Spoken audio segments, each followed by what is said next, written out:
From JBS Studios in Greater New York, this is the JBS News Update with Teisha Bader. I'm Teisha Bader with the JBS News Update for Wednesday, October the 19th, 2022. A Palestinian terrorist who shot and killed an IDF soldier earlier this month and has been on the run since then was shot and killed tonight after carrying out another attack.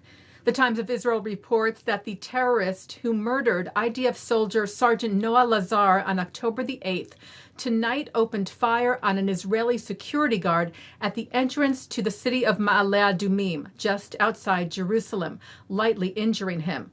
The terrorist was shot and killed by another security guard at the scene. A grenade was also found on his person. He was soon after identified as the same terrorist who shot and killed Lazar at the Shuafat security checkpoint on October the 8th. IDF forces and police have been searching for the terrorist since Lazar's murder. Israeli Prime Minister Yair Lapid said tonight after hearing the news, "We will not rest until we lay hands on every terrorist who harms Israeli citizens and IDF soldiers. We will act hard and without hesitation against terrorism." The wounded Israeli guard who was shot in his hand was taken to the hospital for treatment with light injuries. Police and IDF forces have set up roadblocks in the area, conducting searches for any other possible terrorists or accomplices who may have been involved.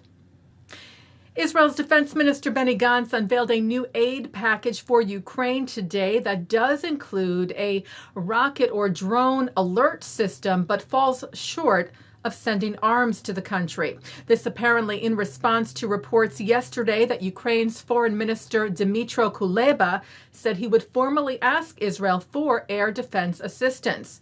Hebrew media cites Gantz telling European Union ambassadors today, "We'll continue to support and stand by Ukraine, NATO, and the West, but we won't send weapons to Kiev. We send humanitarian aid to Ukraine and provide life-saving and defensive systems. We will continue to support Ukraine within our limits, as we have done so far." Gantz said, "We called on Ukraine to give us information that would allow us to help build and provide a smart alert system against aerial and other threats. This system," he said, "will have advantages in saving civilian lives and concentrating the alerts and sirens in relevant areas." Gantz will reportedly speak tomorrow with Ukrainian Defense Chief Oleksiy Reznikov, and Israeli Prime Minister Yair Lapid is expected to speak over the phone tomorrow to Kuleba as well. Israel appointed its first woman to serve as deputy chief in its fire and rescue service. The rank is equivalent to a general in the IDF. Internal Security Minister Omer Bar-Lev wrote yesterday the Examiners Committee of the Civil Service Commission unanimously chose Rachel Pisam for the position of head of the Human Resource Division in the fire and rescue system. "I have no doubt," he wrote, "that Rachel will be an example and role model, not only for women in general, but also for all men and women of Ultra-Orthodox society who wish to integrate into the world of employment." Pisam is an Ultra-Orthodox woman, a mother of 11 children. Bar-Lev called her a trailblazer, saying there is no more worthy and important choice than this. While Israel's fifth round of elections in less than 4 years is still 13 days away, early voting for Israeli diplomats and staff at the country's embassies around the world begins tonight. The first ballot expected to be cast by Israel's ambassador to New Zealand, Ran Yacobi. The Times of Israel reports there will be 101 other ballot stations opened at embassies and missions abroad, including for the first time in the capital of Honduras, Tegucigalpa, where Israel opened an embassy just under a year ago. The U.S. Post Office will have a new Chanukah stamp this year, its first since 2020, created from a silk wall hanging by artist Jeanette Kuven-Oren, which was hand-dyed, appliqued, and quilted to form an abstract image of a Chanukiah, a menorah.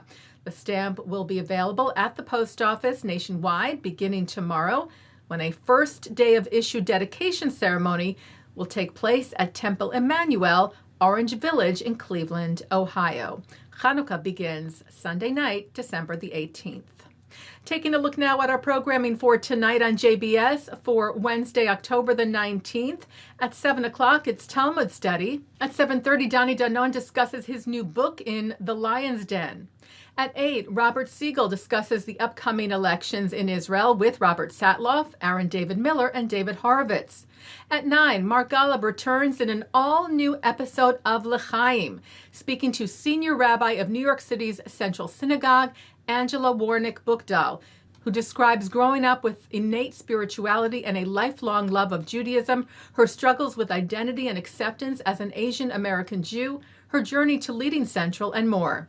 At 10:30, Rabbi Joseph Telushkin shares important teachings of Judaism and Jewish life, and coming up next, it's Thinking Out Loud. And that's the JBS News Update for Wednesday, October the 19th, 2022. I'm Teisha Bader. Stay healthy, stay well.